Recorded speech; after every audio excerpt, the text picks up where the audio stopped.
देखो इसमें दिया है 0 और 50 के बीच की विषम संख्याओं का योग ज्ञात कीजिए। तो पहले तो 0 और 50 के बीच में कितने नंबर होंगे वो हम लिख देते हैं। 0 1 2 3 ऐसे करते करते कहाँ तक लिखना है, टोटल 50 तक लिखना है। अब इनके बीच में क्या नंबर देखने हैं, हमें विषम संख्या देखनी है। तो विषम संख्या क्या होती है, जो 2 से पूरी पूरी बार विभाजित नहीं होती है। इसका मतलब 0 तो नहीं आएगा। पहला विषम संख्या क्या होगी, पहली विषम संख्या होगी 1, उसके बाद 2 भी नहीं आएगा, फिर आएगा 3, फिर 5, फिर 7, ऐसे करते करते 50 तो नहीं आएगा। 50 से कम 49, 48, मतलब 48 भी नहीं आएगा, 50 भी नहीं आएगा, 49 आएगा। तो लास्ट जो अंतिम नंबर है वो हो जाएगा 49। ठीक है।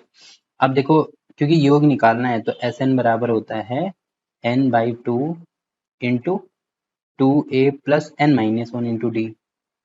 तो यहाँ पे मुझे क्या क्या चीजें चाहिए, एक तो मुझे n की वैल्यू चाहिए, एक a की वैल्यू चाहिए और एक d की वैल्यू चाहिए। तो a तो मैं यहाँ से निकाल सकता हूँ। देखो a कितना होगा, पहला टर्म, तो पहला टर्म तो है 1, तो ये एक हो जाएगा।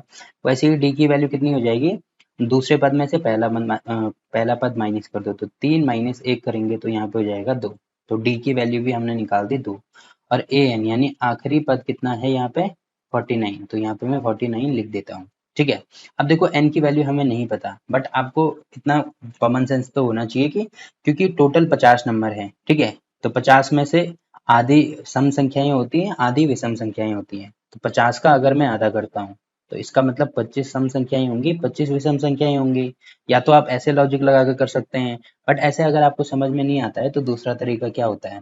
देखो अगर मुझे n पद निकालने हैं तो उसका फॉर्मूला क्या होता है, ए एन बराबर होता है a plus n-1 into D. ठीक है, इससे भी इसको निकाल सकते हैं। तो अगर मैं इससे निकालता हूँ, यहाँ पे मैं लिख दूंगा पहले n पद, तो ए एन बराबर हो जाएगा a plus n-1 into D. तो ए एन बराबर कितना है, मतलब जो आखिरी टर्म है वो हमें दिया है 49, तो ये हो जाएगा यहाँ पे 49 बराबर पहला पद है 1, तो ये 1 हो जाएगा, प्लस n-1 इंटू डी है हमारे पास 2, तो ये 2 हो जाएगा। ठीक है। अब इसको सॉल्व करेंगे तो इसको इधर लेके आओ, तो 49 माइनस 1 बराबर हो जाएगा n-1 इंटू 2। ठीक, तो ये हो जाएगा 48, और ये 2 को नीचे लेके आएंगे तो बटे में 2 हो जाएगा, तो n-1। ठीक है। अब 2 से इसको काटेंगे तो यहाँ पे होगा 2, यहाँ पे होगा 4, तो 24 बराबर होगा n-1। तो n की वैल्यू हो जाएगी 24, इसको इधर लेके आएंगे तो प्लस में 1 हो जाएगा। तो यहाँ से भी आप देख रहे होंगे n की वैल्यू आ रही है 25। ठीक, तो n की वैल्यू मैंने 25 निकाल दी। बाकी a है हमारे पास, a बराबर है 1 और d बराबर है 2। एक बार चेक कर लेते हैं, a बराबर है 1, d बराबर है 2। ठीक है। अब n पदों का योग, n पदों का योग यानी एस एन बराबर होगा n/2 into 2a plus n-1 into D. ठीक है, तो ये हो जाएगा। अब s क्योंकि n 25 है तो यहाँ पे s 25 हो जाएगा, बराबर 25/2 इंटू 2 इंटू a है 1 प्लस n-1 यानी 25 माइनस 1 करेंगे तो ये हो जाएगा 24 इंटू डी की वैल्यू है 2।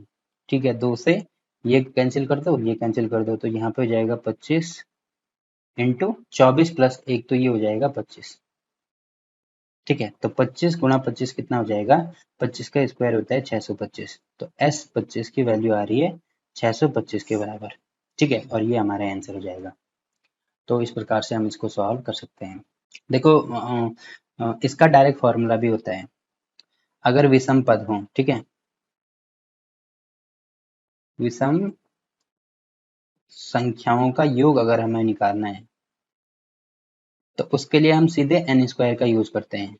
जबकि अगर मुझे सम संख्याओं का योग निकालना होता है, सम संख्याओं का योग, तो ये होता है n इंटू n प्लस 1।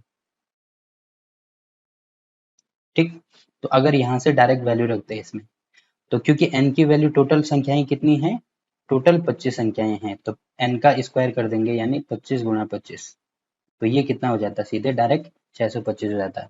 तो आप इनको भी याद रख सकते हैं, रखना चाहो तो। बस ये आपको नॉलेज के लिए बता रहा हूँ मैं। ठीक है, बाकी जो नॉर्मल तरीका है इससे इसको सॉल्व किया जाता है। ठीक।